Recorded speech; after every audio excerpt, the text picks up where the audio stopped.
100%. That's it. It's like water. It's basically water displacement. That's all. Yep, it uses the air to make the boat less dense. The air cavity in the boat. The chat is her soul flat? Is her body flat because the earth is flat? That's an excellent question. Excellent question. I'm sorry, what was the question? Nick is asking in the chat, is her soul flat because the earth is flat? In the chat, it's an excellent question. You're going to have to ask John that, because John is the one that's making... Well, is soul flat because the earth is flat? The earth is not flat. Literally not flat. Okay. You can walk around it, which means it's not flat. You can get on a boat or a car or a plane and circumnavigate this object that you're sitting on right now, flying 30,000 miles through the universe. The thing about flat Earth, from a spiritual, psychological, philosophical perspective, it's objective versus subjective. A lot of people will just say there's only objects in reality, but that's not true. We're having a conversation about a subject. Subjective reality exists, and it really lives in poetry. So if you want to do neuro-linguistic programming, ASMR, dialectic therapy, you might read spiritual books to essentially create a flat earth in your mind.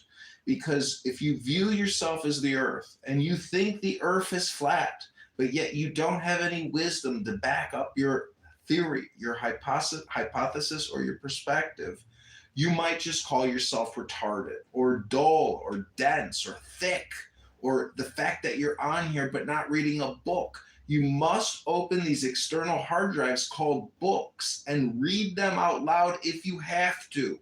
Maybe write a book report. But coming here and doing low information transmission within 30 seconds or 60 seconds, that's not a lot of data. Your brain can take in a lot more. And you can do that through these ancient technology devices, which are similar in shape to the cell phone in your hand. They're called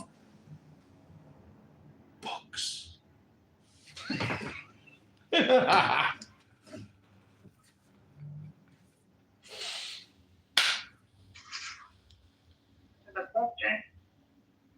guys have any other Darling. physical flat earth questions, I think I'm probably the best resource, and I think if you have spiritual... Steven, hold on 1 second, Steve. Darling, go ahead, darling. Yeah, I was. There is no way I am going to read about aerodynamics and flat earth and books on that. That is not my interest, and I am not going to read it anyway.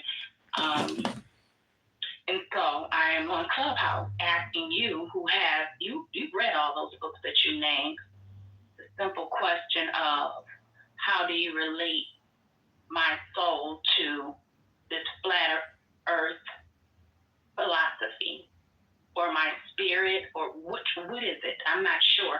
So the both answers did not address my question, I don't think. And me reading up on it is still not going to answer my question. Well, flat is flat.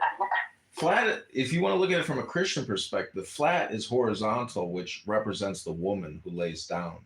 The inverted, or the phallus, or the pole, or the vertical line versus the horizontal, that's the crucifix. So you're talking about gender, man and woman united. That's the ultimate symbol. That's the atomic symbol, the nuclear energy. So we in metaphysical perspective, we're talking about energy here.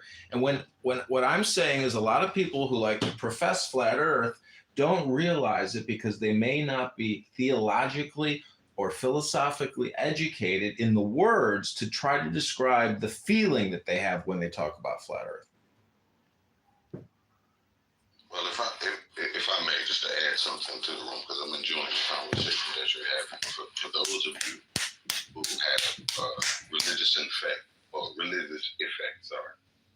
that may be included in your belief whether the earth is flat or round, I would pose two questions, right? And you don't have to answer these. These are just two questions posted to the room.